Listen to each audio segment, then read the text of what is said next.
Opa, um vídeo rapidinho. Galera, não adianta, galera. Tá passando cola demais, não resolve. Cola demais não resolve. Faz isso aqui, ferra a vida da pessoa.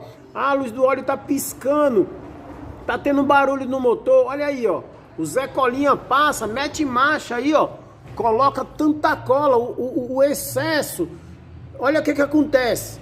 Meu, é complicado. E esses carros aqui, na verdade, a junta não precisa de cola. Tirou, não tem jeito, tem que colocar a junta nova. Olha aí. Ah, minha luz tá piscando, tá com problema. O Zé Colinha, né? Gostou da dica? Não passe cola. Se passar, o tanto certo, nada de excesso. E outra coisa também, não entra nessa de comprar coisa barata. Não vai dar certo.